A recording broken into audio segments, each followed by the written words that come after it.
This episode starts with Tenma, who wants to check an old newspaper's archive. Newspaperman Maurer is also introduced as he will be relevant for 2 whole episodes. Maurer is the classic hard-working, gruff, but with a heart of gold archetype, and he works well for what he's supposed to be. And what he's supposed to be is the guy that you can get attached to so Naoki Urasawa can kill him off later to make you feel bad. It is awfully transparent. It might work this first time, but I can assure you that this won't be the last time Naoki uses this trick. And at this episode count, it gets old pretty fast. Tenma presents his theory about the twins here, which I have to assume is correct, because no one will ever give a different one. That he shouldn't even be able to make this theory in the first place is a matter I've already addressed. But even leaving the issue of how did you acquire that knowledge, the most common blunder in Monster by the way, why the fuck did Anna go with Johan in the first place? She hates him, to the point of asking Tenma to kill him. And, you know, shooting him in the head. Did she see him crying and was like, okay, guess he's cool now? Hell no! She fucking panicked and collapsed, just as she did last episode. Did Johan just show up at her room, she collapsed and he carried her away? Even if she was conscious, how the fuck did you manage to get to Heidelberg in the first place? That is quite the distance. And did you just happen to find a couple willing to take you in without any legal documents? Speaking of legal documents, do you have any? Did Johan just dump his sister and run away immediately? Even if only Anna was registered, wouldn't a deeply traumatized little girl that looks exactly like the traumatized little girl that the police is currently looking for still be a little bit suspicious? Did no one ask you how you got that child? I have so many questions, and this series is not going to answer any of them. But it's going to address them, yes, in around 60 episodes. But believe me, it will only create more questions. Tenma also says that he wants to look through the archive in the first place because there might have been a missing persons report for Johan once he ran away. From the parents that he happened to find very conveniently.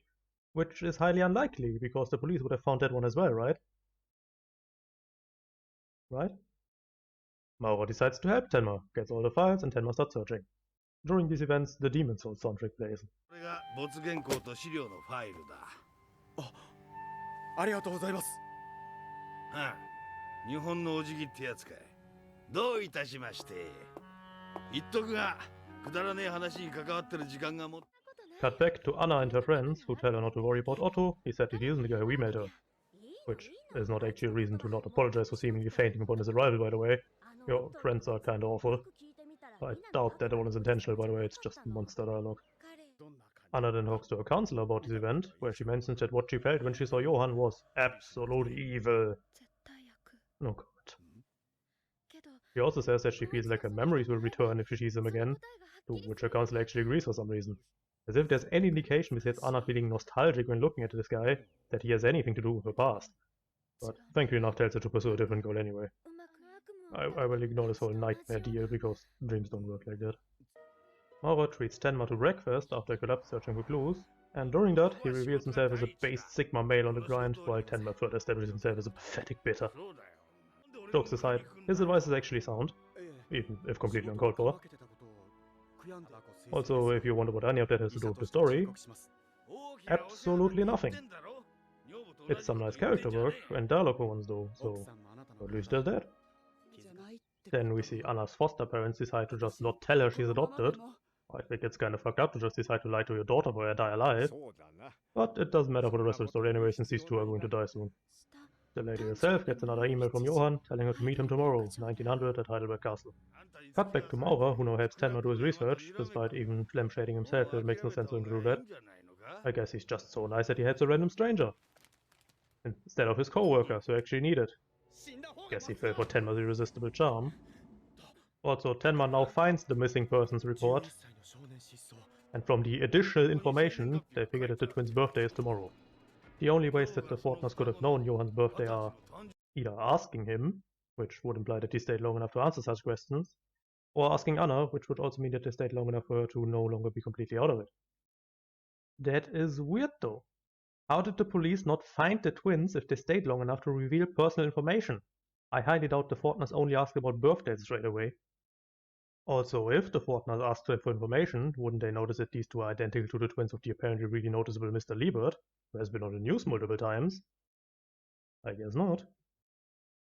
Also, the missing persons report apparently only says that he's an 11-year-old, which makes it supremely unhelpful. And what other juicy details these additional informations entail shall forever remain a mystery. Anna then calls her parents to tell them she'll be meeting with a friend. She does not tell them how long that'll take though, despite actually knowing the exact time. Also, her mom comments that she might be meeting with her boyfriend, which is obviously understandable from a character perspective, but it does make me wonder why Naoki Urasawa decided to include it. That's not even really a criticism on my part, I'm just confused. Was that supposed to be a joke using dramatic irony? Strange dialogue as always. While Maura and Tenma arrive to the Fortners, Maura spouts some bullshit about the previous middle-aged couple murder, stating that it was done without emotion, and that no mere child could have done something like that. It has to be a demon! Oh, some shit. Apart from this being pretentious shite as always, apparently no one informed Maura of the fact that Johann didn't kill these people himself, but he hired goons for that instead, including the ever-so-famous knife expert, making the scene completely nonsensical. I'm actually convinced that Naoki Urasawa himself just forgot that Johann didn't kill these people. Or he's trying to gaslight the audience hardcore with some of the most blatant retconning since Fist of the North Star. Maura and Tenma arrive at the Fortner's house with more Demon Souls music.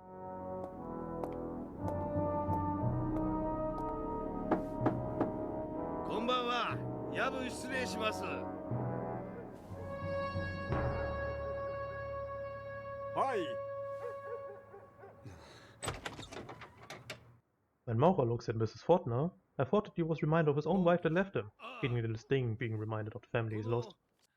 But this is a monster, so he was actually looking at the cake, which he informs Tenma dramatically of. But why? You already know that today is her birthday. Or you were at least sure enough to drive here. So what was that supposed to be for? Maura then notices that the phone line was cut. Good thing that happened after Anna called home, otherwise this entire genius plan from Johann would have crashed at this instant. While the best track plays, Anna gets assaulted by a man under Johann's mind control abilities to keep her from leaving. Yes, mind control, because this man acts like a zombie for some reason. He does randomly yell that his motive is money, but that doesn't explain him acting like a maniac. Unless there's just an insane person working as a gardener at Heidelberg Castle and Johann also just happened to find him. Pick your poison. The crazy man then says that he does not know who hired him. Which is a very weird thing to say. I'm pretty sure you could at least describe the person, unless someone just left you a letter saying, "Please do not let the blonde girl arriving at 1900 leave, and I'll give you 1,000,000 Deutsche Mark. Also, I'll be back after taking care of something very important. Boss, trust me, bro." Especially this last part strongly implies that they met though, and him giving all that up also means he isn't covering for Johann. So... Anna and Tenma then drive back to the Fortner's house, and Tenma starts telling Anna what he knows about her past.